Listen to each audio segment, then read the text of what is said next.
तो आप सभी साथियों को बहुत बहुत नमस्कार। आज के इस लेट नाइट सेशन में आपका स्वागत है, अभिनंदन है। आशा करता हूं कि आप सभी शानदार होंगे, जबरदस्त होंगे और बेहतरीन तरीके से अपना ख्याल रख रहे होंगे, अपने परिवार के साथ छुट्टियां मना रहे होंगे, साथ ही साथ अपने आने वाले प्रमोशन एग्जाम की तैयारी भी बड़े जोरों शोरों से कर रहे होंगे। वाह, बहुत बढ़िया। रविंद्र सिंह जी जुड़ चुके हैं, क्या बात है। आज बहुत ही खास दिन भी है। भारत में एक उत्सव का माहौल है। बहुत सारे हिस्सों में ईद का त्यौहार मनाया जा रहा है, तो बहुत सारे जगह में अक्षय तृतीया का जो है त्यौहार मनाया जा रहा है। और ये जो आज का दिन है काफी शुभ माना जाता है। जब भी हम त्योहारों की बात करें तो भारतीय परंपरा संस्कृति में हमें एक शक्ति देती है, एक प्रेरणा देते हैं ये त्योहार, कि हम अपने इष्ट देव से वो शक्तियां अर्जित कर पाएं और अपने शुभ कार्य को और मजबूती के साथ, साहस के साथ हम लोग कर पाएं। इसके लिए हमको बहुत सारी एनर्जी मिलती है। और आज से क्या हो रहा है, देखिए रोहित प्रकाश जी जुड़ गए हैं। वाह, क्या बात है। बोल रहे हैं अंधेरे में है सर, शानदार है। अंधेरे में ही उजालों का जो महत्व है समझ में आता है ना रोहित जी, क्या बात है। तो मैं ये कह रहा था कि आज के दिन जो है, जब ये अक्षय तृतीया का जो आज त्योहार मनाए, इसके बाद से आप देखे होंगे शादियों का सीजन चालू हो जाएगा। तो आने वाले समय में आप लोग जो है, हमारे होनहार साथी जो है, विवाह बंधन में भी बंधेंगे और बहुत सारे समाज में आप इनमें शामिल भी होंगे। प्रमोद जी भी जुड़े हैं, बहुत बढ़िया। प्रमोद जी कैसे हैं? अभिमन्यु जी नमस्कार कर रहे हैं, प्रमोद जी भी नमस्कार कर रहे हैं। वाह, बहुत बढ़िया। कैसी तैयारी चल रही है आपकी अभिमन्यु जी? सेशन लगातार हो रहे हैं, आप देखे होंगे। और आपको मैं एक स्ट्रेटजी बता देता हूँ। जो जो टॉपिक में आप जबरदस्त शानदार है बोल रहे हैं प्रमोद जी, ये हुई ना बात। ये हुई जबरदस्त बात। तो सेशन अभी मैं कह रहा था कि लगातार सेशन हो रहे हैं, ठीक चल रहे हैं ऐसा बोल रहे हैं। ठीक नहीं, अच्छा चलाना है उसको, है ना। जैसे देखो हम प्रमोद जी बोले शानदार जबरदस्त। हमें क्या करना है कि जो जो टॉपिक मैं व्हाट्सएप में आपको भेज रहा हूँ, और बैंकिंग के जो पर्सनली आपके ग्रुप में और व्हाट्सएप में मैं भेजता हूँ, भले वो रिपीट क्यों ना हो, आप उसको नोट्स में बना लीजिएगा और उसको अच्छे से पढ़ लीजिएगा, क्योंकि वही टॉपिक्स के सवाल जो है आपके प्रमोशन एग्जाम में आते हैं। प्लस इसके अलावा इंटरनल सेशन चल रहे हैं, और रिकॉल क्वेश्चन चल रहे हैं, और एमसीक्यू चल रहे हैं, एक्सपेक्टेड क्वेश्चन। तो है, हमारे पास समय कम रहता है हमेशा लाइफ में, जिंदगी में जब तक भी रहेंगे ना, सबसे कम समय रहेगा, है ना प्रमोद जी। देखते ही देखते टाइम गुजर जाएगा। बुजुर्गों ने एक ही बात सिखाई है, नया दर्द ही पुराने दर्द की दवाई है। तो आप सोचिए कि अ, अभी तो ये अंगड़ाई है, आगे और लड़ाई है। मतलब जब भी आपको लगेगा ना कि अभी समय है, तो समय नहीं रहेगा। समय आपके पास इतनी तेज गति से चला जाएगा कि पता ही नहीं चलेगा। तो हमें क्या करना है, इस बीच अपना अपना वैल्यूबल समय चुराना है। जैसे मुझे अभी इसी समय मिल पाता है, तो मैं आपके साथ इस समय बात कर पाता हूँ। आप लोग का समय देख लीजिएगा किस समय समय मिल पाता है। तो ज्यादातर हम लोग 8 से 11 जो है आपको एंगेज करने की कोशिश करते हैं लाइव सेशन के माध्यम से, लाइव जूम से। तो कई साथी जो है बीच बीच में जुड़ते हैं, कई साथी शुरू में जुड़ते हैं, कोई बात नहीं, लेकिन जुड़ना बहुत जरूरी है, क्योंकि जो लाइव में आप देख पाते हैं वो स्मृति पटल में आपको सही तरीके से चला जाता है। तो रोहित प्रकाश जी, हाँ जी रोहित प्रकाश जी, ये हैं बड़ौदा यूपी बैंक से। तो बहुत बढ़िया। अभी क्या हो रहा है कि 3 बैंकों के एग्जामिनेशन एक साथ आ गए हैं। एक है सर्व हरियाणा ग्रामीण बैंक, एक है आपका बड़ौदा राजस्थान क्षेत्रीय ग्रामीण बैंक, और एक है बड़ौदा यूपी बैंक। अब तीनों में से अभी जैसे ज्यादातर सेशन बड़ौदा यूपी बैंक के इंटरनल सेशन हो गए हैं। इंटरनल में देखेंगे तो 6 सेशन हो गए हैं बड़ौदा यूपी बैंक के, और सर्व हरियाणा ग्रामीण बैंक के भी लगभग 4 सेशन हो गए हैं। अब बड़ौदा राजस्थान क्षेत्रीय ग्रामीण बैंक के सेशन अभी नहीं हुए हैं, कम हुए हैं। तो सारे सेशन तैयार चल रहे हैं, बैकएंड से सभी कर लेंगे। लेकिन आज के सेशन में मैं एक बहुमूल्य जानकारी ये देना चाह रहा हूँ कि आपने पढ़ना कैसे है।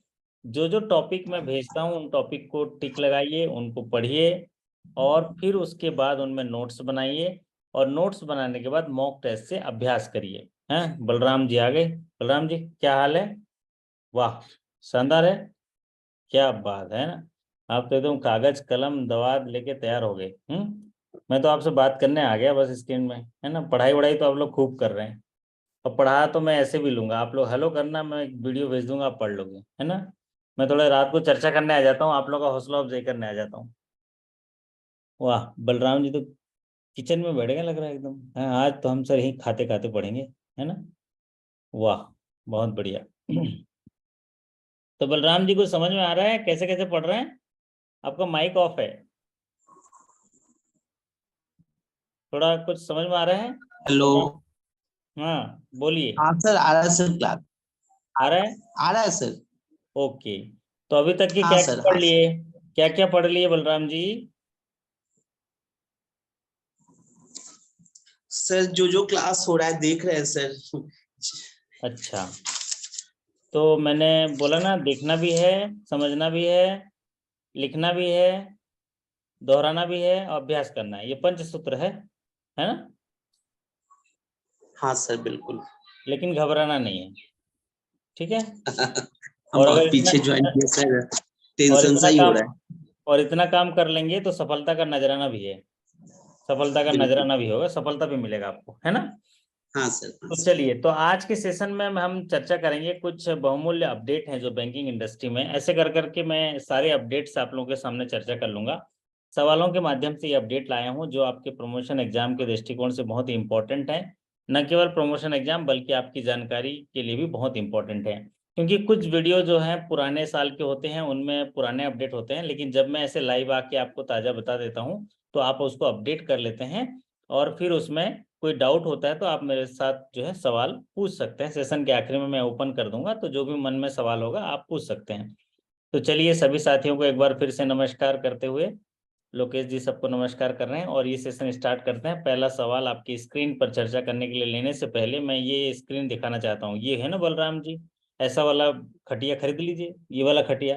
ये जो सामने स्क्रीन पर दिख रहा है ना, ऐसा वाला खटिया आपको खरीदना है। क्यों बताओ? रात को सेशन आ जाता है, जैसे ही सेशन आया तो खटाक से उठे यहाँ बैठ गए पढ़ने के लिए, देखो। है ना। तो ये सब बिस्तर जो है, ये डिजाइन किया हुआ बिस्तर है, देखो। तो बलराम जी बोल रहे हैं सर, हाँ सर सही बोल रहे हैं सर, ऐसा वाला ही खटिया लेना पड़ेगा। क्योंकि आप ना रात को पता नहीं 12 बजे सेशन स्टार्ट कर देते हो, 1:30 बजे स्टार्ट कर देते हो, पता नहीं कब का आप सुबह क्या भेज देते हो। तो हम क्या सोते रहेंगे? खटाक से टिंग टंग बजा के सीधे सीधे चालू हो गए। इधर बगल में लैपटॉप, मोबाइल चार्जर है, और फिर जैसे हुआ तो फिर सो गए, और फिर सुबह तो दरवाजा खुला है बैंक जाने के लिए। चलिए, तो आप सभी के लिए पहला सवाल स्क्रीन पर आपके देखिए। सवाल नंबर 1 आपकी स्क्रीन पर है। सवाल को मैं पढ़ता हूँ। RBI has directed deposit taking NBFCs with 10 or more branches and non-deposit taking NBFCs with asset size of how much crore and above having public customer interface to appoint internal ombudsman at the effects of their internal grievance redressal mechanism within a period of 6 months from the date of issue of direction। तो भारतीय reserve bank ने जुलाई 2022 को एक महत्वपूर्ण direction दिया NBFC के लिए।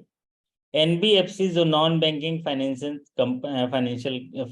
Companies हैं, उनको जो डिपॉजिट एक्सेप्ट करते हैं और जो इनके लिए एक डायरेक्शन दिया कि जिनकी 10 से ज़्यादा शाखाएं हैं, 10 या 10 से ज़्यादा शाखाएं हैं, तो इनको इंटरनल ओम्बुड्समैन की नियुक्ति करना अनिवार्य होगा इस डायरेक्शन के 6 महीने के अंदर। तो उसमें एक क्राइटेरिया रखा, उनका एसेट साइज कितना होना चाहिए, एसेट साइज कितना होना चाहिए ये बोला गया है। तो आपके ऑप्शन आपके स्क्रीन पर हैं, कोई साथी अगर जान रहे होंगे तो आप इसको टिक करिएगा। 100 करोड़, 1000 करोड़ एंड 5000 करोड़ एंड 10,000 करोड़। तो जैसा कि आप देखे होंगे आपकी नेशनलाइज बैंक में या बैंकों में एक इंटरनल ओम्बुड्समैन की नियुक्ति के लिए पहले ही भारतीय रिजर्व बैंक ने निर्देश दिए हैं। लेकिन ये जो निर्देश है एनबीएफसी के लिए दिया गया था, डिपॉजिट टेकिंग और नॉन डिपॉजिट टेकिंग दोनों के लिए। लेकिन जिनका एसेट साइज कितने से ज़्यादा हो और जिनकी ब्रांचेस 10 या 10 से ज़्यादा हो, तो इनको इंटरनल ओम्बुड्समैन नियुक्त करना जरूरी है। कोई भी साथी भी जवाब नहीं आ रहा है, कुछ तो जवाब लिखिए। हाँ बलराम जी, अगर ये सवाल आपके प्रमोशन एग्जाम में आ जाएंगे बलराम जी, तो आप क्या जवाब देंगे? आज आप सरपंच हो, हमारे आज के सेशन के सरपंच हो, बताइए जरा माइक ऑन करके। बलराम जी, अगर ये सवाल आ गया प्रमोशन एग्जाम में तो क्या लगाओगे, बताओ।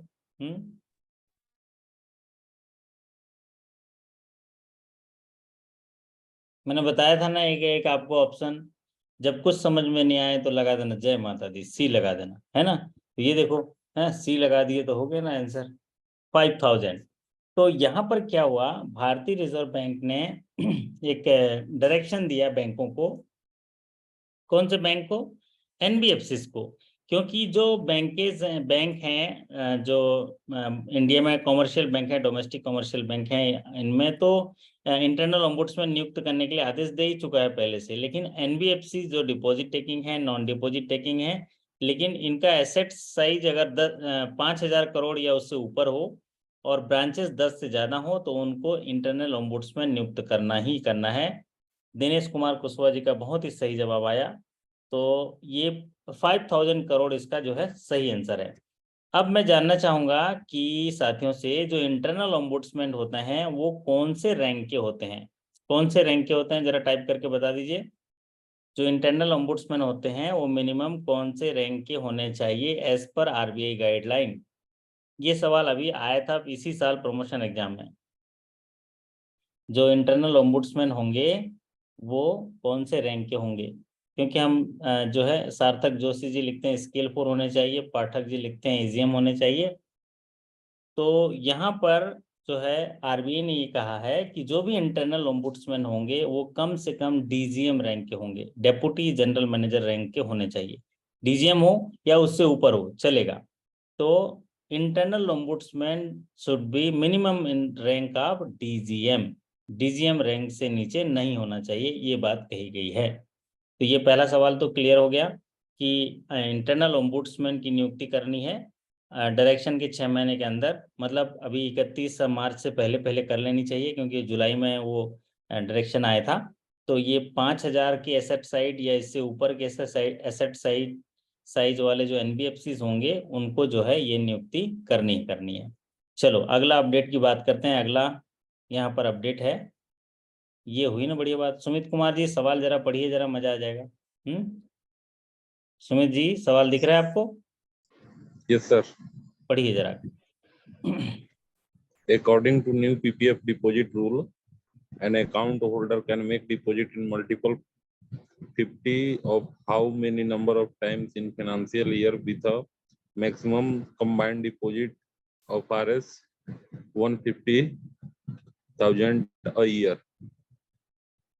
ओके, क्या समझ में आया, थोड़ा हिंदी में समझा दीजिए। कोई अगर पीपीएफ अकाउंट में 50 रुपए मल्टीपल में जमा अगर कर रहा है एक फाइनेंशियल ईयर में, तो एक साल में 1.5 लाख कितना बार जमा करेगा? हाँ ये हुई ना बात, बढ़िया बात। ऑप्शन क्या क्या है बताइए। 1 बार, 6 बार, 12 बार, एनी नंबर। अब क्या हो सकता है आपके हिसाब से, ऐसे अंदाजा या जानते हो? 12 होना चाहिए। Yes sir. ओके, और खाता खोलने के लिए कितना होना चाहिए?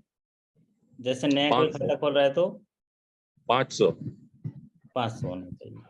ओके, और मिनिमम जमा कितना होना है साल भर में? मिनिमम 1.5 लाख। मिनिमम 500 सर है, मिनिमम और 500, मैक्सिमम मैक्सिमम जो है 1.5 लाख है। बहुत बढ़िया। और जो है कितने बार जमा करना है? 12 बार जमा करना है। देखते हैं जरा और साथी क्या लिख रहे हैं। कोई भी साथी कुछ भी नहीं लिख रहा है, बोल रहे हैं कि सुमित कुमार ने बोल दिया मतलब वही सही होगा। लेकिन ये बिल्कुल आप सही बोल रहे हो, लेकिन पहले सही थे। अभी जो है ये देखो अश्विनी कुमार जी भी आ गए। अश्विनी कुमार जी कैसे हैं? बढ़िया हैं? वाह बहुत बढ़िया। एक तो है, ठीक फिर हो सर। फिर दर्शन कराओगे आप, लग रहा है वैष्णो देवी माता का, है ना। तो आप बुलाएंगे तो हम लोग आएंगे, बिल्कुल माता जी का बुलावा आ रहा है, आएंगे, है ना। तो हम ये कह रहे हैं हाँ जी अश्विनी जी बढ़िया हैं। ओके, आवाज नहीं सुन पा रहे सर आपकी। आवाज नहीं सुन पा रहे हैं? मैंने कहा फिर माता वैष्णो जी की दर्शन कराएंगे लग रहा है आप, है ना? अच्छा, आवाज नहीं आ रही है। ओके, तो यहाँ पर मैं कह रहा था कि जो पब्लिक प्रोविडेंट फंड है, वो जो हमारे सुमित जी ने कहा, पहले वो जो रूल था, अब वो रूल बदल गया। अब रूल बदल गया, पहले 12 बार जमा करना था, 12 से ज्यादा नहीं। अब ये एनी नंबर जमा कर सकते हैं। अब ये रिस्ट्रिक्शन को हटा दिया। ठीक है सुमित जी, अब ये रिस्ट्रिक्शन हटा दिया। 5 चेंजेस हुए हैं। पब्लिक प्रोविडेंट फंड, जो पब्लिक प्रोविडेंट फंड डिपॉजिट में 22 जुलाई 2022 को 5 चेंजेस हुआ है। 5 चेंजेस में एक तो पीपीएफ अकाउंट के एक्सटेंशन से रिलेटेड चेंज हुआ है, पीपीएफ अकाउंट के डिपॉजिट में हुआ है, प्रीमेच्योर अकाउंट क्लोजर में हुआ है, और आपके जो मल्टीपल डिपॉजिट जो होते हैं उसमें हुआ है। तो ये सारे जो डिटेल्स हैं हमने पीपीएफ के उसमें लिखा हुआ है, लेकिन ये जो है एनी नंबर आप अकाउंट्स जमा कर सकते हैं, एनी नंबर में भी जमा कर सकते हैं, कितने बार में जमा करें, वो रिस्ट्रिक्शन हटा दिया। दूसरा, मल्टीपल आप 50 कर दिया। तीसरा चेंजेस कर दिया, पहले 100 रुपीज में अकाउंट खुलता था, अब 500 कर दिया। तो ये पीपीएफ का वो नया वीडियो जो है हमने जो जारी किया है उसको जरूर देख लीजिएगा। चलिए अब बढ़ते हैं अगले सवाल पर। तो ये सवाल आएगा तो बोलेगा कि पीपीएफ में कितनी बार भी जमा कर सकता है? मैक्सिमम 1.5 लाख, मिनिमम 500, और पहले रिस्ट्रिक्शन 12 थे, अब वो हटा दिया है रिस्ट्रिक्शन, आप कितने बार भी जमा करिए। अगला सवाल आपकी स्क्रीन पर लेते हैं। सवाल देखिए, काफी बड़ा सवाल है। सवाल बोल रहा है, मॉनेटरी पॉलिसी कमेटी की बैठक हुई थी अभी 3 अप्रैल, 5 अप्रैल, 6 अप्रैल 2023 को, जब हम लोग क्लोजिंग करके ऑडिट करा रहे थे, तब मॉनेटरी पॉलिसी कमेटी की बैठक हुई रिजर्व बैंक के द्वारा। और ये 42nd मीटिंग्स था मॉनेटरी पॉलिसी कमेटी की, constituted under section 45 ZB of the reserve bank of India act 1934, was held during April 3rd, 5th and 6th 2023. As per monetary policy committee, the current repo rate is, current repo rate क्या है आप लोग जरा type करके बता दीजिए। Okay, यहाँ पर जो इस बार की जो मॉनेटरी पॉलिसी की बैठक हुई है, इसमें जो पिछला आपका फरवरी में हुआ था मॉनेटरी पॉलिसी की, हर 2-2 महीने में मॉनेटरी पॉलिसी की बैठक होती है। तो जब मॉनेटरी पॉलिसी की बैठक होती है 2-2 महीने में, तो उसके 15 दिनों के बाद उसकी रिपोर्ट आती है। तो 3, 5 और 6 अप्रैल को बैठक हुई थी, तो अभी 15 दिन मान लें, तो 20 तारीख को जो है रिपोर्ट आई है। और ये रिपोर्ट में ये जो है आपका मॉनेटरी पॉलिसी में रेपो रेट, ये अनचेंज रखा गया है। अनचेंज रखा गया मतलब पहले भी 6.5 था, अभी भी 6.5 है, पिछले बैठक को लेते हुए। तो ये आपके लिए एक सवाल हो सकता है रेपो रेट का, प्राय पूछा भी जाता है रेपो रेट। तो रेपो रेट एक ऐसा रेट है, जब बैंकों को पैसे की जरूरत होती है कम समय के लिए, तो बैंक रिजर्व बैंक में जाती है और वहां से पैसा बोरो करती है और गवर्नमेंट सिक्योरिटी रख देती है, गवर्नमेंट सिक्योरिटी रखती है और फिर उसके बाद पैसा लेती है। तो ऐसे जो लेन देन है, इसमें जो रेट ऑफ इंटरेस्ट है रेपो में, इसमें 6.50 है। अब ये इसमें अनचेंज हुआ है। अब मान लीजिए 2 तरह के रेट होते हैं आरबीआई का, जो इस पॉलिसी में, मॉनेटरी पॉलिसी में समीक्षा की जाती है, और भारत में जो भी मुद्रा के प्रवाह होता है उसको संचालित किया जाता है। ताकि आरबीआई का काम क्या है, देखिए, भारत में चल रही अर्थव्यवस्था में जहां पैसों की जरूरत है वहां पर पैसा भेजना, जहां पर सरप्लस पैसा है वहां से सरप्लस पैसा को सिस्टम में सक करना, और उस सिस्टम से जहां पर पैसों की जरूरत है उस पैसे को भेजना।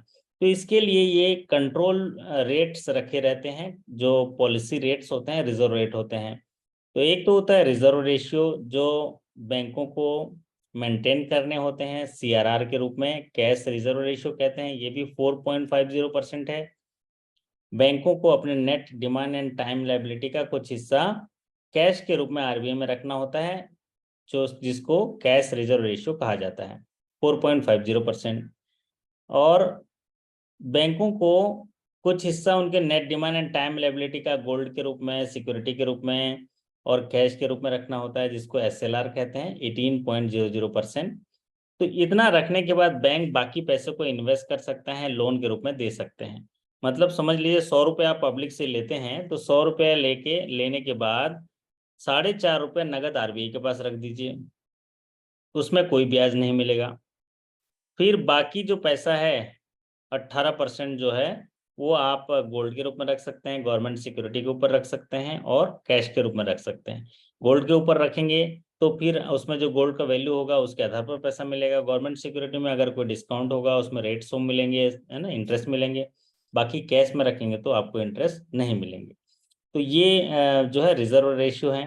दूसरा पॉलिसी रेट्स होते हैं, जैसे रेपो रेट है। जब बैंकों को पैसे की जरूरत होती है कम समय के लिए तो वो आरबीआई के पास जाते हैं उधार लेने के लिए, तो 6.5% है, इसको रेपो रेट कहते हैं। एक होता है marginal standing facility rate. Marginal standing facility rate ये वो रेट होता है जब बैंक को ओवरनाइट पैसे की जरूरत होती है, एक रात के लिए पैसे चाहिए या एक दिन के लिए पैसे चाहिए। तो संदीप मिश्रा जी के घर चले गए, बोले साहब मेरे को अभी दे दो, है ना, कल सुबह मैं बैंक खुलते ही पैसा दे दूंगा। इसको क्या बोलेंगे? Marginal standing facility. तो वो भी क्या मार्जिन में रखे रहते हैं, है ना, है ना। अगर शादी हो गई संदीप जी की तो बोलेंगे भैया हम थोड़ा सा रुको यार, वो वाइफ को जाने दो, फिर हम देते हैं पैसा आपको। तो मार्जिनल स्टैंडिंग फैसिलिटी एक ऐसा रेट है जब बैंकों को लिक्विडिटी क्रंच होता है, बैंकों को पैसे की जरूरत होती है एसएलआर मेंटेन करने के लिए, सीआरआर मेंटेन करने के लिए, या कोई भी जरूरत पड़ गई लिक्विडिटी क्रंच, तो ओवरनाइट या एक दिन के लिए अगर पैसा लेना है तो उसको बोलते हैं मार्जिनल स्टैंडिंग फैसिलिटी। तो ओवरनाइट के लिए देना है तो 6.75, और कम समय के लिए अगर 14 दिनों के लिए चाहिए तो रेपो रेट। और एक होता है बैंक रेट। बैंक रेट में ज्यादा समय के लिए अगर आरबीआई से पैसा लेना है तो उसको बैंक रेट कहते हैं। तो बैंक रेट में डिस्काउंट बिल के आधार पर पैसा मिलता है रिजर्व बैंक से। रेपो रेट में गवर्नमेंट सिक्योरिटी के आधार पर पैसा मिलता है, और मार्जिनल स्टैंडिंग फैसिलिटी में भी गवर्नमेंट सिक्योरिटी के आधार पर मिलता है लेकिन ओवरनाइट मिलता है। और अगला एक महत्वपूर्ण इंट्रोडक्शन किया गया है अभी स्टैंडिंग डिपॉजिट फैसिलिटी रेट्स का रिजर्व बैंक के द्वारा। स्टैंडिंग डिपॉजिट फैसिलिटी रेट ऐसा रेट है, हाँ संदीप जी आवाज आ रही है? जी हाँ सर आ रहे हैं। अरे एकदम सूरज की तरह चमक रहे हो आप तो रात में, हैं? अरे सर बहुत बढ़िया, बहुत बढ़िया। तो मैं कह रहा हूँ ये स्टैंडिंग डिपॉजिट फैसिलिटी रेट पढ़ा था, सुना है कभी? हाँ सर बताइए क्या चीज है? स्टैंडिंग फैसिलिटी रेट क्या होगा? स्टैंडिंग फैसिलिटी, हाँ ये ऐसा है जब बैंकों के पास ज्यादा पैसा हो जाता है, बैंक अगर लोन नहीं दे पा रही है और बैंकों के पास ज्यादा पैसा है, तो आरबीआई ये कहती है कि अगर आपके पास ज्यादा पैसा है, आप लोन नहीं दे पा रहे हैं, तो आप हमारे पास जमा कर दीजिए पैसे को, हम आपको 6.25% रेट देंगे, 6.25% इंटरेस्ट रेट देंगे। तो उसको बोलते हैं स्टैंडिंग डिपॉजिट फैसिलिटी। मान लीजिए 100 करोड़ रुपए आरबीआई के पास जमा कर देते हैं तो उस पर 6.25% रेट ऑफ इंटरेस्ट देगा। सिक्योर्ड है, वो पूरी तरह से सिक्योर्ड है। अगर आप लोन देंगे तो हो सकता है रिस्क है, लेकिन यहाँ पर कोई रिस्क है क्या आरबीआई को देने में? कोई रिस्क नहीं है। तो यहाँ पर ये बोल रहा है कि अगर बैंक अपना पैसे को इन्वेस्ट नहीं कर पा रहे हैं तो हमारे पास स्टैंडिंग डिपॉजिट फैसिलिटी रेट है 6.25, आप हमारे पास जमा कर दीजिए, हम इतना ब्याज देंगे। और एक होता है फिक्स रिजर्व रेपो रेट, ये 3.35 है। अगर आरबीआई जो है बैंकों से पैसा लेती है और गवर्नमेंट सिक्योरिटी कोलेटरल में देती है तो वहां पर 3.35 रेट है। और स्टैंडिंग डिपॉजिट फैसिलिटी में वो कोई भी गवर्नमेंट सिक्योरिटी कोलेटरल में नहीं रखते, इसीलिए यहाँ पर रेट ऑफ इंटरेस्ट ज्यादा है। तो ये सारे रेट्स हैं जिनके बारे में मैंने आपको बताया। कोई डाउट होगा तो आप लोग पूछ लीजिएगा। अब बढ़ते हैं अगले सवाल पर। अगला सवाल आपके स्क्रीन पर देखिए। संदीप जी ये सवाल पढ़िए जरा, माइक आपका ऑन है, पढ़ लीजिए। The Reserve Bank of India has recently extended the deadline for bank to finish the process of renewal of agreements for existing safe deposit locker holders in a fast manner by। बहुत बढ़िया। तो ये कह रहे हैं कि भारतीय reserve bank ने एक न्यू लॉकर एग्रीमेंट इंट्रोड्यूस किया है, और ये जो न्यू लॉकर इंट्रोड्यूस किया गया था एग्रीमेंट, इसका जो टाइम लिमिट दिया गया था अप्रैल 30, 2023 तक न्यू लॉकर एग्रीमेंट साइंड हो जाने चाहिए, एग्रीमेंट एग्जीक्यूट हो जाने चाहिए। क्योंकि समय समय पर ग्राहकों के हितों की रक्षा को देखते हुए एग्रीमेंट या पॉलिसीज में फेरबदल होते हैं। जूही जी ने यहाँ तो पूरा ब्रेकअप दे दिया, बहुत ही शानदार। जूही जी, आप कौन से बैंक से हैं जूही जी, और किस स्किल की तैयारी कर रहे हैं? तो the reserve bank of India ने क्या किया है कि एक फेस मैनर में बैंकों को ये नए एग्रीमेंट साइन करने के लिए आपको जो है एक समय दिया गया है।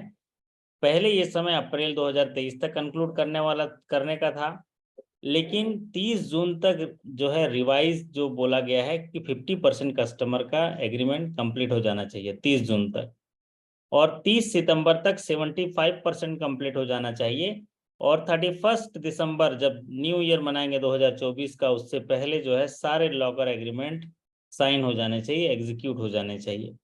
बहुत बढ़िया जूही जी, आप जरूर सफल होंगे। आप अच्छे से पढ़ पा रहे होंगे, मुझे ऐसी उम्मीद है कि इतने सारे कंटेंट्स आपके लॉगिन सेक्शन में हैं। हमें अपनी बैंकिंग की नींव मजबूत करनी है और फिर पॉलिसी पढ़ना है। हायर स्केल के लिए तो पॉलिसी पढ़ना है, जो हम पढ़ा भी रहे हैं। कहीं समझ नहीं आए तो आप लोग कॉल करके भी पूछ सकते हैं, या जैसे मैं आता हूँ सेशन में डाउट क्लियरिंग में तो भी पूछ सकते हैं। तो यहाँ पर एक बात कही गई कि नए लॉकर एग्रीमेंट एग्जीक्यूट करने के लिए कस्टमर में जो टाइम दिया गया है वो है दिसंबर 31, 2023। बहुत बढ़िया। अब बात करते हैं अगले सवाल पर। अगला सवाल आपकी स्क्रीन पर देखिए।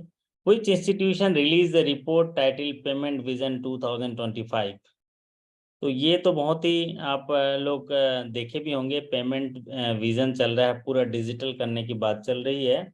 भारत सरकार ने बैंकों को लक्ष्य भी दिए हैं कि आप एक जो विजन जो है देश का, उसमें हमेशा ही बैंक जो है अच्छा काम करती है। जब भी सरकार का कोई विजन होता है तो उसमें 100% अपनी दक्षता के साथ और जो है उस लक्ष्य को पूरा करते हैं। तो एक पेमेंट विजन बनाया गया 2025 में, और वो बनाया गया है आरबीआई के द्वारा।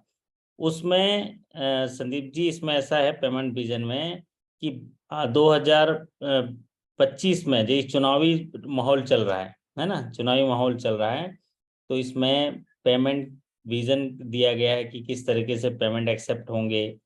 और आपने देखा होगा कि जो जितने भी इंफ्रास्ट्रक्चर डेवलपमेंट हैं पेमेंट के लिए, उनमें कैपिटल का इन्वेस्टमेंट किया गया है, ताकि भारत में रहने वाले लोग जो भारत की अर्थव्यवस्था में पैसों की लेन देन कर रहे हैं वो सारा डिजिटल हो। बहुत बढ़िया।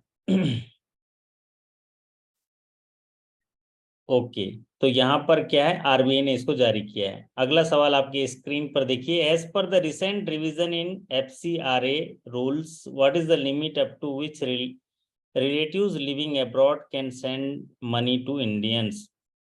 यहाँ पर foreign contribution regulation act rule जो है, इसके आधार पर एक लिमिट में रिवीजन किया गया है कि जो भी रिलेटिव्स जो हैं अब्रॉड में रह रहे हैं वो पैसा भेज सकते हैं इंडियंस को, कितने रुपए भेज सकते हैं, ये बात कही गई है। और ये जो रुपए भेज सकते हैं ये बिना इंफॉर्मेशन दिए भेज सकते हैं, इसकी बात कही गई है। ये जो फॉरेन कंट्रीब्यूशन रेगुलेशन एक्ट है, तो इसके लिमिट 2 लाख, 5 लाख, 10 लाख, 15 लाख ये रिवाइज किया गया है। FCR न्यू लिमिट, और ये FCR जो है इसको बोलते हैं फॉरेन कंट्रीब्यूशन रेगुलेशन एक्ट के तहत जो भी रिलेटिव्स हैं बाहर गए हैं वो पैसा भेज सकते हैं बिना इंफॉर्मेशन दिए। और जूही जी ने एकदम सही जवाब दिया है, पाठक जी भी सही जवाब दिए हैं। ये कर सकते हैं 10 लाख रुपए। तो जूही जी बताएंगे पहले ये लिमिट कितना था, इसके रिवीजन करने से पहले ये लिमिट कितना था? हाँ जी, पुरुषोत्तम गुप्ता जी भी आ गए हैं एकदम, है ना, वाह बहुत बढ़िया। तो पहले ये लिमिट था 1 लाख, पहले ये लिमिट था 1 लाख, जिसको बढ़ा के 10 लाख किया गया है। मतलब इसमें बिना इंफॉर्मेशन के जो है अथॉरिटीज को जो आपको बिना इंफॉर्मेशन के आप 10 लाख रुपए भेज सकते हो। और अगर इससे ऊपर देना है तो इंफॉर्मेशन देने का जो समय सीमा है उसको 90 डेज कर दिया है, पहले ये 30 डेज था। तो ये चेंजेस हुए हैं। तो आप याद रखिए 10 लाख रुपए जो है ये भेज सकते हैं विदाउट इंफॉर्मेशन, पहले ये 1 लाख था। चलिए अब बढ़ते हैं अगले सवाल पर। अगला सवाल आपके स्क्रीन पर देखिए, सवाल है which institution introduce the mechanism to facilitate international trade in rupees INR। International trade को INR में मैकेनिज्म डेवलप जो किया है, फैसिलिटेट किया है ट्रेड को, जो भी लोग व्यापार करना चाहते हैं विदेश के साथ, अंतर्राष्ट्रीय व्यापार करना चाहते हैं, उनके लिए एक मैकेनिज्म डेवलप किया है। और ये मैकेनिज्म कौन डेवलप कर सकता है इंडिया में, बताओ। जहां भी इस तरह के ट्रेड होंगे वो डेवलप करेगा RBI। बहुत बढ़िया। तो ये चूंकि करंट अफेयर से जुड़ा हुआ सवाल है तो पूछा जा सकता है, नया टर्म आ सकता है आपको कि इंटरनेशनल ट्रेड के लिए एक मैकेनिज्म डेवलप किया गया है और ये किया गया है RBI के द्वारा। चलिए अगला सवाल आपके स्क्रीन पर लेते हैं। ये सवाल आपके स्क्रीन पर है। यस, आप जरा कोई पढ़ेगा मेरे साथ ही? हाँ जी, संदीप मिश्रा जी पढ़िए तो जरा। शेखर दास जी भी जगह हैं? वाह बहुत बढ़िया। क्या पढ़ा है, क्या लिखा है देखिए। The Mahila Samman Saving Certificate is one-time scheme available for 2 years from April 2023 March 2025. It will offer a maximum deposit facility of up to Rs. Okay, तो महिला सम्मान सेविंग सर्टिफिकेट की घोषणा की गई थी बजट में, और 2000 अभी जो फरवरी में जो बजट हुआ था उसमें 2023-24 के लिए बजट में एक नई योजना को जो है भारत सरकार ने यहाँ पर उसको अनाउंसमेंट किया, द महिला सम्मान सेविंग सर्टिफिकेट। तो महिला सम्मान बचत सर्टिफिकेट की घोषणा की, और ये वन टाइम स्कीम है जो 2 साल के लिए होगा, अप्रैल 2023 से 2025, है ना। समझ लीजिए भारत सरकार भी ना कितने स्कीम्स लाती है महिला सम्मान के लिए, और ये चुनाव को देखते हुए लाया गया होगा। लेकिन अच्छी बात है, इसमें जरूर हम जो महिला नागरिक हैं उनको सम्मान दिया गया है। रेट ऑफ इंटरेस्ट रहेगा 7.50। ये वन टाइम स्कीम है 2 साल के लिए, अप्रैल 2023 से मार्च 2025। मतलब इस सवाल में ही आपके पूरे इस टॉपिक कवर हो जाएगा। स्कीम का नाम है महिला सम्मान सेविंग सर्टिफिकेट। ये वन टाइम स्कीम अवेलेबल है, 2 साल के लिए रहेगा। इसका पीरियड रहेगा अप्रैल 23 से मार्च 25। और ये मैक्सिमम डिपॉजिट इसमें कर सकते हैं, कितना कर सकते हैं हमारे साथी, तमाम साथी जो हैं उसमें टाइप कर रहे हैं, क्योंकि ये बजट वगैरह देखे होंगे, पढ़े होंगे, न्यूज़ में टीवी में देखे होंगे, और हमारे बजट वाले सेशन में भी देखे होंगे।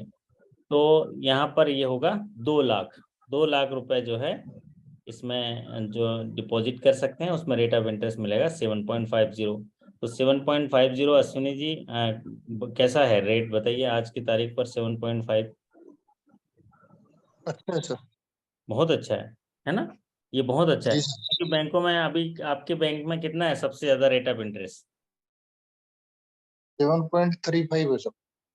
अच्छा, सीनियर सिटीजन वगैरह को है ना? हाँ, नॉर्मल के लिए है सर, नॉर्मल 555 के लिए। डेज के लिए FDR की। Okay okay. तो ये महिलाओं के लिए एक स्पेशल स्कीम है, जिसमें कि महिला अपने नाम से या जो गर्ल्स हैं वो अपने नाम से ले सकते हैं। चलिए अगला सवाल लेते हैं आपके स्क्रीन पर। RBI has enhanced the loan limit under priority sector lending against electronic negotiable warehouse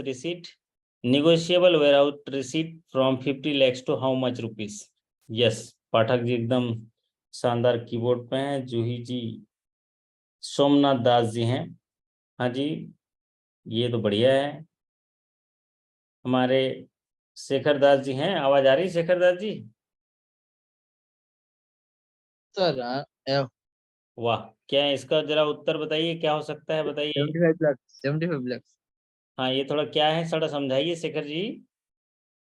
warehouse receipt के वेयरहाउस रिसिप्ट अगर अगेंस्ट के लोन अगर दे सकते हैं तो 75 लाख से अगर दे सकते हैं तो प्राइवेट सेक्टर में अंडर में आएगा। हाँ, क्या होता है, जब भी कोई किसान है एग्रीकल्चर करता है तो उसके प्रोडक्ट आते हैं, तो एग्रीकल्चर प्रोड्यूस आ गया तो तो जब एग्रीकल्चर प्रोड्यूस आता है मार्केट में तो तुरंत अगर बेचेगा तो सही रेट नहीं मिलता। तो जब एग्रीकल्चर प्रोड्यूस तुरंत बेचेगा तो कम रेट मिलेगा, क्योंकि मार्केट में बहुत ज़्यादा प्रोड्यूस है। तो किसान क्या करता है, उस प्रोड्यूस को एक वेयर हाउस में रख देता है सुरक्षित। तो एक वेयर हाउस में जब रख देता है, लेकिन पैसे तो उसको तुरंत चाहिए। अब वो वेयर हाउस में रख के वो वेयर हाउस की रिसीट लेके जाता है। अगर वो रिसीट इलेक्ट्रॉनिक रिसीट है, electronic negotiable warehouse receipt है या निगोशिएबल वेयर हाउस रिसीट है, तो उसमें जो लोन लिमिट है वो 50 लाख से बढ़ा के वो 75 लाख कर दिया। अब निगोशिएबल रिसीट्स का मतलब क्या होता है, अगर वो ग्राहक नहीं पटाया तो आप निगोशिएशन करने में आपको आसानी होगी। निगोशिएशन का मतलब किसी और को भी आप सेल कर सकते हैं वो रिसीट, इसीलिए इसको निगोशिएबल इंस्ट्रूमेंट कहते हैं। अगर ये नॉन निगोशिएबल होगा तो उसका लिमिट 50 लाख ही है, लेकिन निगोशिएबल है। नॉन निगोशिएबल का मतलब उस जो रिसीट है उसको आप किसी को ट्रांसफर नहीं कर सकते, उसी को ही ट्रांसफर कर सकते हो। तो थोड़ा वसूली में दिक्कत होगा ना, जब वो खुद ही पैसा नहीं पटा रहा है, तो इसीलिए उसमें 50 लाख है। और अगर निगोशिएबल है मतलब जैसे अभी देखो हमारे मनोज कुमार जी आ गए हैं, मनोज दादा, वाह, मैं भारत की गीत गाता हूँ, मैं भारत की बात सुनाता हूँ, मनोज कुमार जी आ गए। तो अब ये क्या, अगर निगोशिएबल है तो आज सामान रखा, आज पैसा दिए हम, कल अगर नहीं दे रहा है तो हम मनोज कुमार को ट्रांसफर कर देंगे, वो लोन में पैसा दे देंगे। और नॉन निगोशिएबल है तो क्या होगा, नॉन निगोशिएबल में फिर तो वो उसी के नाम में रहेगा, कठिनाई होगी हमको। तो इसलिए ये 75 लाख यहाँ किया गया है। और ये लोन जो है 12 महीने तक दिया जाता है, 12 महीने के अंदर इसको रिपेबल करना पड़ता है, रीपेमेंट करना पड़ता है।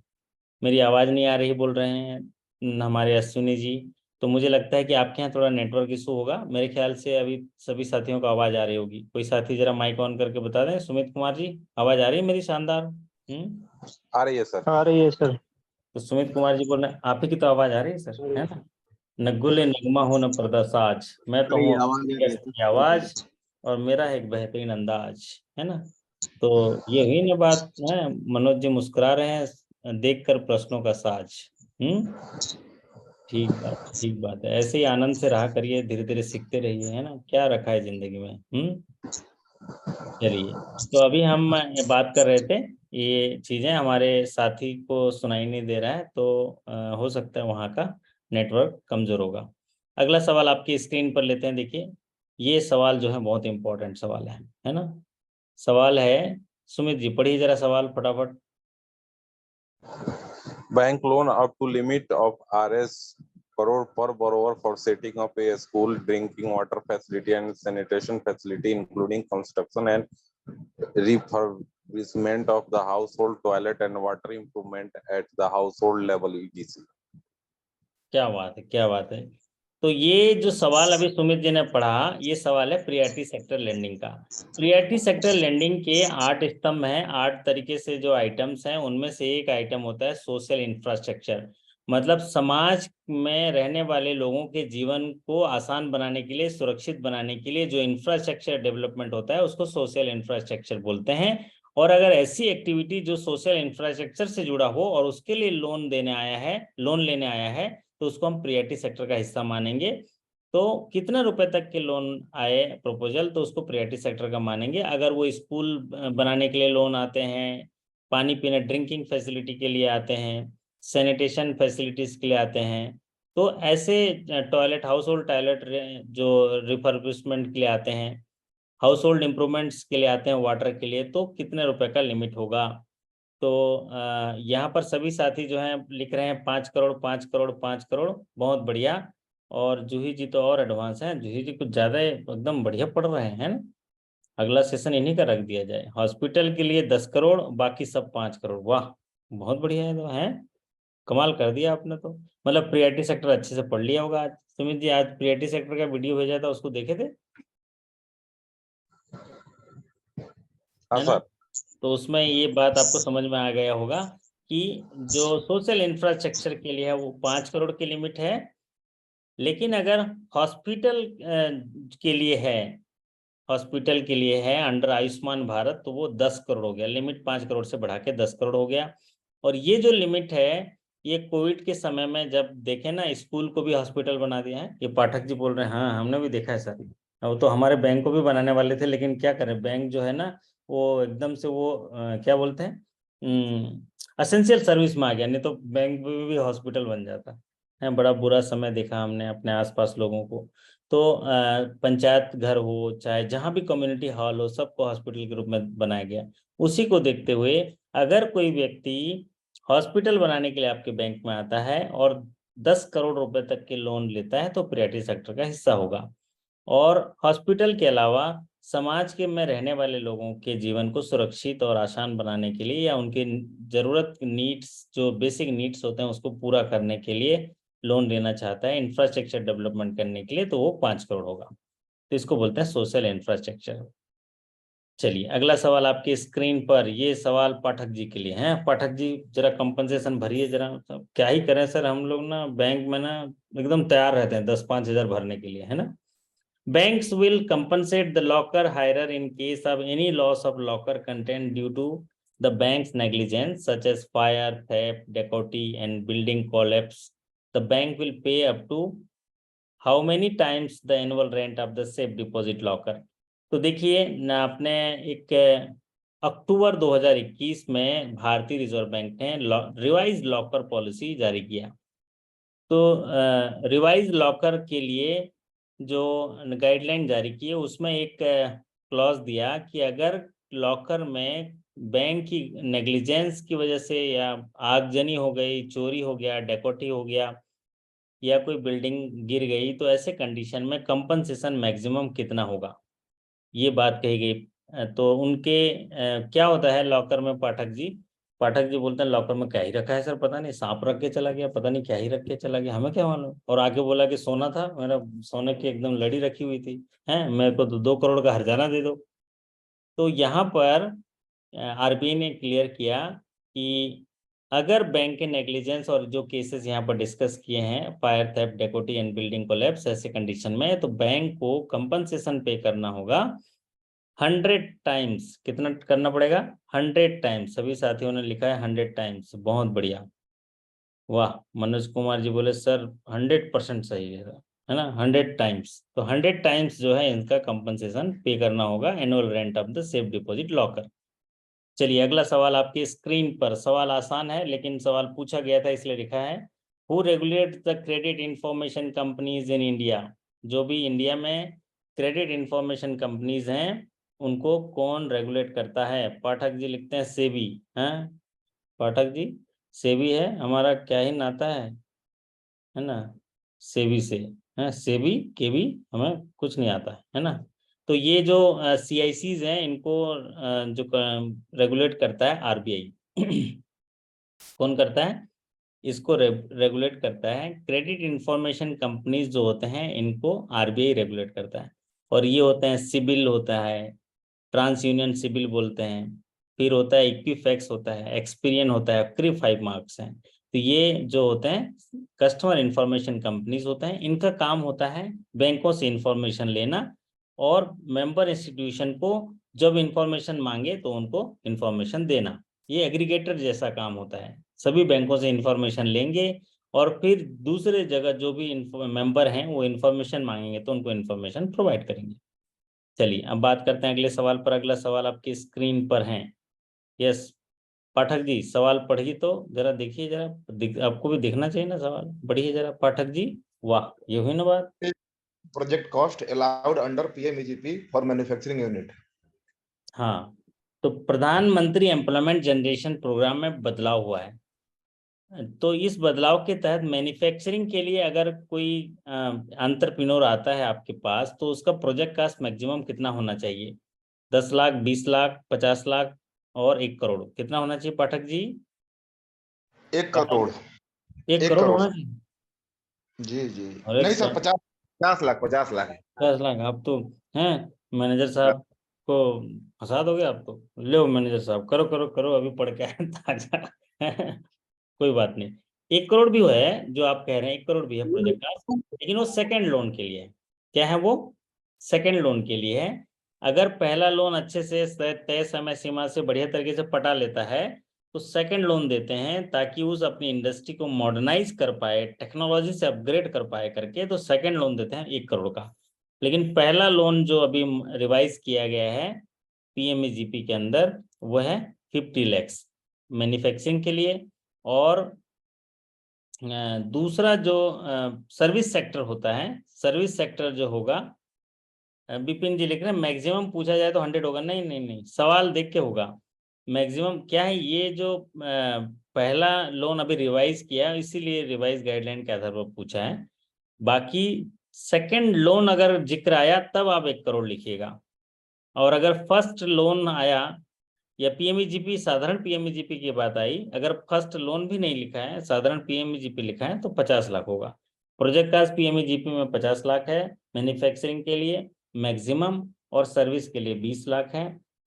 अगर सेकंड पीएमईजीपी लोन लिखेगा तब मैन्युफैक्चरिंग के लिए 1 करोड़ है और सर्विस के लिए 25 लाख है। तो ये हुई ना बात। चलिए अब बात करते हैं अगले सवाल पर। अगला सवाल आपकी स्क्रीन पर है, ये देखिए।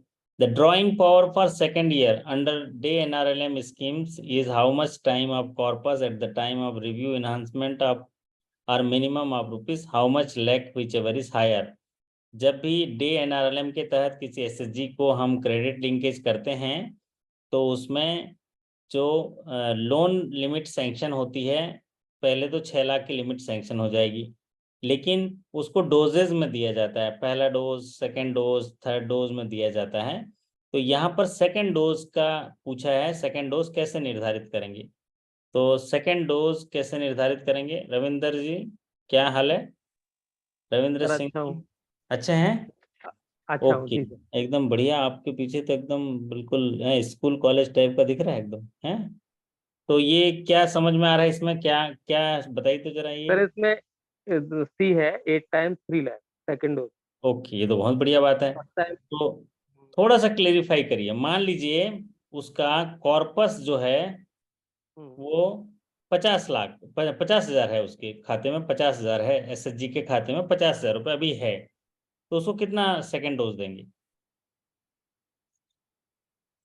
कॉर्पस में बता रहा हूँ, कॉर्पस क्या होता है, उसके पास जो अभी डिपॉजिट है वो कॉर्पस है, तो 50,000 का कॉर्पस है एसएचजी में, तो आप उसको सेकंड डोज जो है कितना देंगे?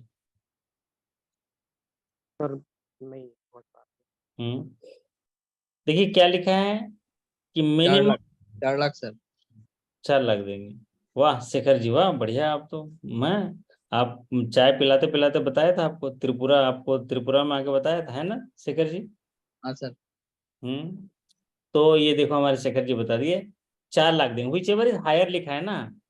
अगर जी अगर मान लीजिए उसके पास कॉर्पस 50,000 है तो उसका 8 गुना कितना होगा? 4 लाख होगा, तो 4 लाख दे दीजिए सेकंड डोज, ठीक है। अगर उसका कॉर्पस 10,000 है तो कितना देंगे शेखर जी? 10,000 कॉर्पस है उसके पास, सर 3 लाख देंगे। 3 लाख देंगे। ये हुई ना बात, है ना। अगर 10,000 उसके पास कार्पस है तो उसका 8 गुना तो होता है 80,000, लेकिन उसको देंगे 3 लाख, क्योंकि मिनिमम 3 लाख देना ही देना है। ठीक है रविंद्र जी, क्लियर हो गया ना? जी सर। ऐसे हाँ माइक ऑन करने से बहुत क्लियर हो जाता है ना। नहीं तो माइक बंद करके ऐसा लगेगा कि हाँ सब अच्छा लग रहा है, सब बढ़िया बढ़िया बढ़िया, ऐसा ना। चलिए, तो यहाँ पर पहला डोजेज जो होता है वो 6 टाइम ऑफ कॉर्पस है और 1.50 लैक्स होता है। दूसरा जो डोजेज होता है वो 8 टाइम्स और 3 लैक्स है। और तीसरा डोज कितना है? हाँ 6 लाख जी, 6 लाख, 6 लाख मिनिमम 6 लाख है। और उसके बाद इसका अपर लिमिट क्या है? एबव मैक्सिमम 6 लाख दे सकते हैं एबव 6 लाख। एबव 6 लैक्स। उसमें अपर लिमिट के बारे में कोई जिक्र नहीं किया है। अपर लिमिट कुछ भी हो एज सकता है, पर अपर नीड लिमिट के बेस। बारे में पॉलिसी में जिक्र नहीं किया है, इसलिए अपर लिमिट यहाँ पर नहीं है। अपर लिमिट है सिक्योरिटी के लिए, अपर लिमिट है कोलेटरल फ्री लोन के लिए, अपर लिमिट है मार्जिन के लिए, तो वो याद रख लेंगे, ठीक है। चलिए अगला सवाल आपके स्क्रीन पर। No collateral and no margin will be charge up to how much lakhs limit up to the SHG. No lien should be marked against saving bank accounts of SHG and no deposit should be insisted upon while sanctioning loan under NRLM scheme। ये बहुत पूरा terms and condition लिख दिया कि बिना collateral बिना margin के कितने रुपए तक के लोन दिया जा सकता है एसएचजी को एनआरएलएम के तहत। कोई भी उनके सेविंग अकाउंट में लियन ने लगाना है, और साथ ही साथ उनको जो है कोई भी डिपॉजिट रखने के लिए जोर जबरदस्ती नहीं करनी है सैंक्शन करते समय। तो ये आंसर हमारे सभी साथी होनहार साथी हैं। मनोज कुमार जी एकदम बोले और वाह सर बढ़िया सवाल दे दिए, सब मजा आ गया। तो ये इसका आंसर है 10 लाख। 10 लाख, ठीक है पाठक जी। तो 10 लाख रुपए जो है ये बिना कोलेटरल बिना मार्जिन के लोन सैंक्शन हो सकता है। लेकिन अगर सवाल ये आए तो आप लोग चैट बॉक्स पे उत्तर लिखिए कि अगर बिना कोलेटरल के लोन कितना मिल सकता है। Without collateral maximum loan to is to be can be sanction to the एसएचजीज, तो कितना होगा? पाठक जी ने लिख दिया 20 लाख। बढ़ा देंगे, सब डबल इंजन की सरकार चल रही सर, सब डबल कर देंगे सर, है ना? है, सब डबल इंजन की सरकार चल रही है, क्या बात है। हम तो यहाँ पर और है ना पाठक जी, यूपी में काबा चल रहे हैं बाबा, है ना? ठीक है, हम आते हैं फिर खिलाना हमको खाना, जाएंगे हम दोनों मिलके ढाबा, ठीक है? ढाबा है, ये उत्तर प्रदेश आएंगे जी, बड़ा मन करता है आएंगे घूमने, है ना? ठीक है, तो यूपी में काबा है ना, अपने योगी बाबा खिलाएंगे आपको खाना, हम मिलकर सब जाएंगे ढाबा। तो यहाँ पर ये है नो कोलेटरल अगर की बात आती है तो नो कोलेटरल होगा 20 लाख। बहुत बढ़िया। और जहाँ पर एक साथी ने और अच्छा लिखा है यहाँ पर कि जो मार्जिन है वो मार्जिन जो होता है 10% जो है 10 लाख से ऊपर जो है मार्जिन होगा 10%, और 10 लाख तक कोई मार्जिन नहीं। चलिए अगला सवाल आपकी स्क्रीन पर देखिए। RBI directs loan recovery agent not to intimidate borrower, no calling before सुबह AM आफ्टर PM। कितने बजे से कितने बजे तक कॉल करने से मना किया है? वाह, एक हमारे सुमित कुमार जी भी लिखते हैं 7 बजे सुबह फोन नहीं आना चाहिए भैया, नहीं तो धर देंगे, हम बता रहे हैं, है ना? और 7 से 7, वाह, 7 से 7 करना है बोल रहे हैं जूही जी, है ना? 7 से 7 कुछ ज्यादा नहीं हो गया जूही जी? और ये सोमनाथ जी बोल रहे हैं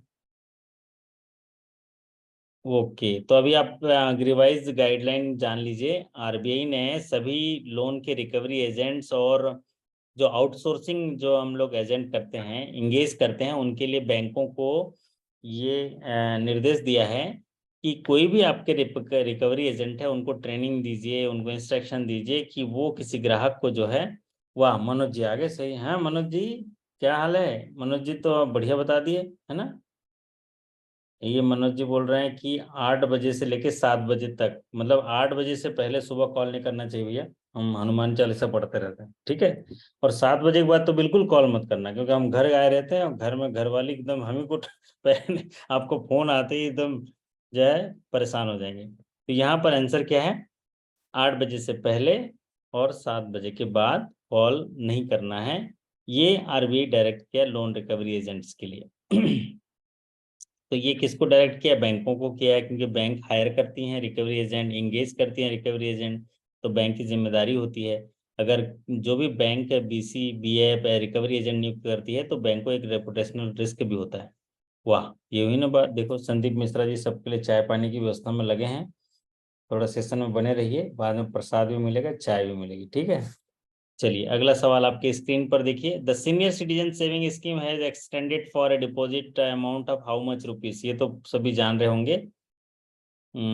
सीनियर सिटीजन सेविंग स्कीम जो है ये जो रिटायर होते हैं उनके लिए है। पहले ये 15 लाख था, इसको बढ़ाकर कितना कर दिया है बजट में? ये कर दिया है सीनियर सिटीजन को, ये 30 लाख कर दिया गया है। तो ये गवर्नमेंट डिपॉजिट है, गवर्नमेंट स्मॉल सेविंग डिपॉजिट है, जिनमें रेट ऑफ इंटरेस्ट ज़्यादा मिलता है। तो सीनियर सिटीजन सेविंग स्कीम्स का जो डिपॉजिट वैल्यू है उसको बढ़ा दिया गया। पहले 15 लाख था, अब इसको बढ़ाकर 30 लाख कर दिया गया है।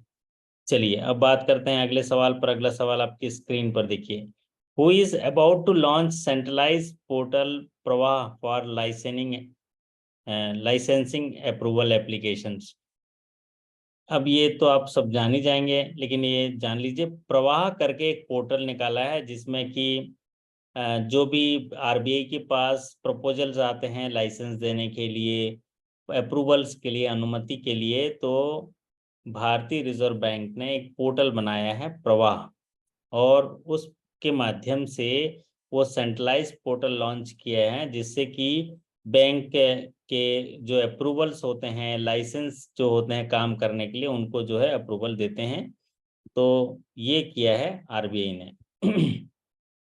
तो जस्ट जानकारी के लिए, हो सकता है सवाल उल्टा पूछ लिए, तो प्रवाह को याद रखिए। अब बात करते हैं अगले सवाल पर। अगला सवाल आपकी स्क्रीन पर है ना, स्क्रीन पर है। जूही जी सवाल पढ़िए तो, है मेरी आवाज पहुंच रही है? तो आप ऑडियो ऑन करके सवाल पढ़िए, जरा देखते हैं।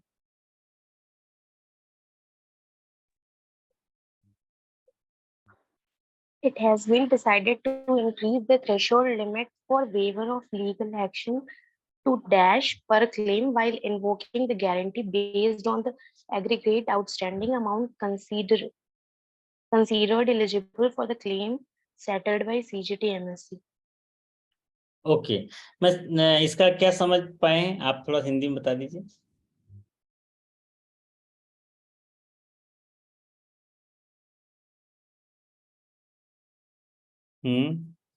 ये क्या होता है, CGTMSC जब हम कवर लेते हैं तो CGTMSC बोलता है कि अगर कोई खाता खराब हो गया तो आप क्लेम मांगिए मेरे को, लेकिन क्लेम मांगने से पहले उनका लीगल एक्शन चालू करिए।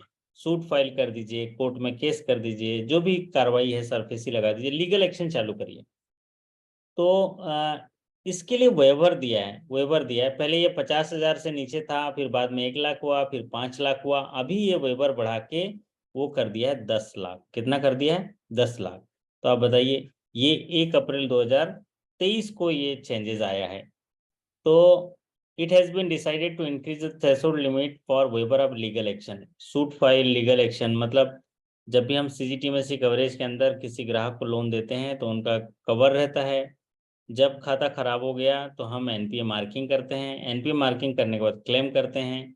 तो CGTMSC बोलता है कि आप बताइए कि आपने लीगल एक्शन चालू कर दिया है कि नहीं कर दिया है। तो लीगल एक्शन चालू करने के लिए एक लिमिट दिया है कि कितने रुपए तक के लोन आउटस्टैंडिंग होंगे तो लीगल एक्शन नहीं होने से भी मैं क्लेम दे दूंगा। तो वो अमाउंट है 10 लाख रुपए।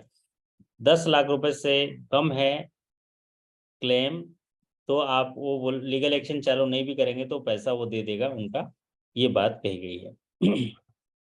चलिए अगला सवाल आपकी स्क्रीन पर है। The guarantee cover available will be restricted to credit of how much lakh under CGTMSC coverage. हाँ जी संदीप जी, CGTMSC में कोई लोन लेने आएगा तो कितने रुपए तक के लोन देंगे? सोमनाथ दास जी थोड़ा माइक ऑन करके बताइए तो, कितने रुपए तक दे देंगे लोन? जी सर, इसकी लिमिट है 5 करोड़ तक सर। पहले ये 2 करोड़ था, ये 1 अप्रैल 2023 से इसको 5 करोड़ किया गया सर। ओके, और ग्रामीण बैंक के लिए कितना है? ग्रामीण बैंक के लिए सर 50 लाख है सर। बहुत बढ़िया। तो ग्रामीण बैंक के लिए 50 लाख अभी भी है, 50 लाख पहले भी 50 लाख था, लेकिन ओवरऑल जो डोमेस्टिक कॉमर्शियल बैंक हैं दूसरों के लिए, ये पहले 2 करोड़ था, इसको बढ़ाकर 5 करोड़ कर दिया। तो CGTMSC में 4 बड़े बदलाव किए हैं। एक तो रिटेल ट्रेड का पहले 1 करोड़ था, उसको 2 करोड़ किया था, अब बढ़ा के 5 करोड़ कर दिया। अब जो कवरेज मैक्सिमम कवरेज 2 करोड़ था उसको बढ़ाकर 5 करोड़ कर दिया। ग्रामीण बैंक के लिए 50 लाख ही है। दूसरा बदलाव किया है कवरेज परसेंटेज। पहले 80% तक कवरेज था जो स्पेशल डिस्ट्रिक्ट्स में, स्पेशल जोन्स में, अभी उसको 85% कर दिया। तीसरा चेंजेस जो किया है, उनके प्रीमियम रेट्स कम किए हैं, मतलब उनका जो प्रीमियम होता है कवरेज के लिए वो कम किया है। और चौथा जो चेंज हुआ है वो लीगल एक्शन वाला, लीगल एक्शन चालू करने के लिए जो वेबर है वो 10 लाख कर दिया, पहले ये 5 लाख था। तो ये आज कुछ 20 चेंजेस ला पाया। ऐसे करते करते हम लोग 100 चेंजेस पढ़ लेंगे, 20-20 करके सेशंस ले आएंगे और 100 चेंजेस हम लोग पढ़ लेंगे। तो आप लोग जो है करंट अपडेट हो जाएंगे। इन बिटवीन जो पुराने वीडियोस आपके पास जाते हैं तो उनको आप जरूर नोट करिएगा। वो मैं वीडियो कोशिश करता हूँ वही वीडियो भेजता हूँ जो अपडेटेड हों। अगर आप लॉगिन सेक्शन में जाएंगे तो अपडेटेड वीडियो हैं, लेकिन यूट्यूब चैनल पे जाएंगे तो पुराने वीडियो भी आपको दिख जाएंगे। तो अपने लॉगिन सेक्शन से पढ़ेंगे तो ज़्यादा आपको फायदेमंद होगा। जी हाँ, अपने रफ्तार को थामे रखिए, दुनिया अपने आप काबू हो जाएगी। हौसला बनाए रखना, मंजिल साफ नजर आएगी, क्योंकि हौसला बहुत ज़रूरी है कहीं भी जाने के लिए। और अगर हौसले से आप कहीं चलेंगे तो बोलते हैं ना, अगर हौसला है तो फिर घोंसला है ना। तो आप अपना हौसला बरकरार रखिए और अपनी नज़र जो है अपनी मंजिल तक टिकाए रखिए। मंजिल साफ साफ नजर आएगा, क्योंकि अगर मैं यूं ही चलता रहा तो एक दिन किनारा जरूर मिलेगा, अगर यूं ही अंधकार से लड़ता रहा तो एक दिन सवेरा जरूर मिलेगा। और अगर ठान ही लिया है वहां तक जाना, ठान ही लिया है मंजिल तक जाना, तो वहां तक के जाने का रास्ता भी जरूर मिलेगा, वहां तक के जाने का रास्ता भी जरूर मिलेगा। तो आज के सेशन में आशा करता हूँ कि आपको बहुत कुछ सीखने मिला होगा। कोई आपके मन में डाउट हो तो आप पूछ सकते हैं। हमारे विपिन जी बोल रहे हैं, सर मेरा एप्लीकेशन ओपन नहीं हो रहा, स्क्रीनशॉट आपको सेंड किया है, रिजॉल्व कर दीजिएगा। ठीक है, अभी रिजॉल्व करता हूँ Vipin ji. Juhi ji thank you, session was very useful as very doubts are clear now. जी बहुत बढ़िया, आपके सारे डाउट्स क्लियर हो जाएंगे। या सुमित जी कुछ नया सीखने मिला आज के सेशन में? हेलो सुमित जी जी, सर। जी क्या सर। नई जानकारी क्या सीखने मिली आपको? सर जो सीजी टीएमएससी में जो चेंजेज हुई हैं, हाँ वो सारी पीपीएफ में जो चेंजेज आप बताएं, ठीक है, वो मिली। और एक जो ये था एजेंट वाला, सर आज ही वीडियो यूट्यूब से देख रहे थे दिन में, और रिकवरी का जो सर लिए थे क्लास, उसमें भी उन्होंने बताया था कि 7 to 7। कुछ चेंज हो गया है? अभी ये चेंज हुआ जी है जो रिकवरी वाला, ये हुआ है आपका जो आउटसोर्सिंग वाला ना, जी सर। अभी अभी हाल ही में चेंज हुआ है। मैं बता रहा हूँ आपको, मैं उस पर सेशन भी करने वाला हूँ बट नहीं कर पा रहा हूँ। जी ये सर, तो आपका ये, हुआ है जनवरी 2023 में। हाँ सर, ठीक है, तो अमृतसर का जो वीडियो आज देख रहे थे, तो हाँ उसको उसमें वही। उसको सुधार लीजिएगा। ये जो मैं जी बताया हूँ जी ये सर। सही है, ठीक है। जी सर। जी सर। कोई बात नहीं, मैं ना मैं जब स्क्रीन पर आता हूँ तो मैं डाउट क्लियरिंग सेशन भी करता हूँ। तो नहीं, वीकेंड में तो एक बहुत सेशन अच्छा लगा करेंगे, सर। जैसे कल भी एक सेशन करेंगे, डाउट क्लियरिंग सेशन करेंगे। तो कल सर भी रोज कुछ ऐसे ऐसे होते रहेगा तो सुनने में आ रहा है, जैसे बीयूपीबी का एग्जाम जो है वो 14 को में भी हो, नहीं तो किसी वर्किंग डे में ही होगा। अच्छा ओके, तो कोई भी सुनने दिन में। हो जाए, कोई भी दिन हो, मैं जो जो वीडियो भेज रहा हूँ ना आप देख लीजिएगा। सारे अपडेट जैसे आज मैंने दिन में भेजा, आप अपने हिसाब जी से जी। देख लीजिए, ठीक है। जी सर। इस इसका वीडियो रिकॉर्डिंग मिलेगी, सभी का वीडियो रिकॉर्डिंग मिलेगा, सबका वीडियो रिकॉर्डिंग मिलेगा और बहुत अच्छे से मिलेगा। मैं तो बोलता हूँ आप सीखने के उद्देश्य से पढ़िए तो आप एग्जाम में पास भी हो जाएंगे, आपको बहुत अच्छा भी लगेगा। जी और सर। जी जी आपको क्या अच्छा लगा? और वाह संदीप जी बढ़िया, आप तो कलर पेंटिंग तो बढ़िया करिए, गुलाबी कलर है। यस, पीछे तो बढ़िया क्या लगा के रखे हो आप तो, रोशनी क्या है पीछे? कुछ नहीं सर। ओ बस भगवान है क्या? हाँ सर, भगवान। अरे वाह वाह वाह, बहुत बढ़िया। सर एक चीज हम आज कह रहे कैसा थे लगा सर, आपको? जब आज प्रियोरिटी सेक्टर लैंडिंग का 2 वीडियो भेजा था व्हाट्सएप पे सर, तो उसमें सर थर्ड पार्ट भी है, क्योंकि एग्रीकल्चर लास्ट सेशन था, फिर उसमें एमएसएमई और सब नहीं थे, तो हाँ सर भेजूंगा बीच ना, में। वो भी है, हाँ एमएसएमई भी है, वो भी भेज देंगे। एमएसएमई भी सर। है और वीकर सेक्शन भी जी सर। है ना, और अदर प्रियोरिटी सेक्टर भी है, वो बचा है, भेज देंगे। एक दिन में ज्यादा हो सर जाएगा ना, आज तो मैंने 5-6 वीडियो भेज दिए, तो वो तो कम से कम 5 घंटे का तो सेशन ही होगा आपका। 1-1 घंटे के सेशन होते हैं मेरे तो, है ना। सर एक चीज सर और एक जानना टॉपिक था है। सर। हाँ सर जैसे टाइम कम बचा है, मतलब एग्जाम अब 14-15 मई तक हो जाने हैं, तो सर हाँ। कैसे जल्दी कवर किया जाए टॉपिक्स को सर? इसको ऐसा है कि रिकॉल क्वेश्चन देख लीजिए। आप रिकॉल क्वेश्चन देख लेंगे तो आपको ना 50% तैयारी हो जाएगा, क्योंकि रिकॉल क्वेश्चन में से 50% क्वेश्चन ऐसे आ जाते हैं जो ऑलरेडी पिछले एग्जामिनेशन में पूछा है। जैसे कि 1 जनवरी 2023 से जितने भी एग्जामिनेशन हुए हैं, तकरीबन आपको टोटल 10 एग्जामिनेशन हुए होंगे, उसके सवाल देख लेंगे ना तो आपका 50% तैयारी हो जाएगा। अब रही जो 30% की तैयारी, जो अभी मैं करवाता हूँ या जो अभी हो रहे हैं उससे हो जाएंगे, रेगुलर जूम सेशन से हो जाएंगे 30%। और 20% जो तैयारी आपको इंटरनल सेशन करना है क्लरिकल टू ऑफिसर के लिए, क्योंकि 60 क्वेश्चन में से 10 से 12 क्वेश्चन आएंगे इंटरनल। लेकिन जो स्केल 1 से 2, 2 से 3, 3 से 4 आएंगे उनको थोड़ा डीप पढ़ना पड़ेगा सारी पॉलिसीज, इसलिए हम लोग डीप पढ़ा रहे हैं, ताकि आपको तो कम पढ़ेंगे तो भी चलेगा, लेकिन जो हायर स्केल में जा रहे हैं उनको पूरा डीपली पढ़ना पड़ता है। प्रोसेसिंग चार्ज के बारे में पूछ लेगा, अंदर के कोई टर्म्स एंड कंडीशन के बारे में पूछ लेगा, इसलिए हम लोग को उसको पढ़ाना होता है। ठीक है। हाँ जी अश्विनी जी, एक आध कोई नया चीज सीखने मिला आपको आज के सेशन में?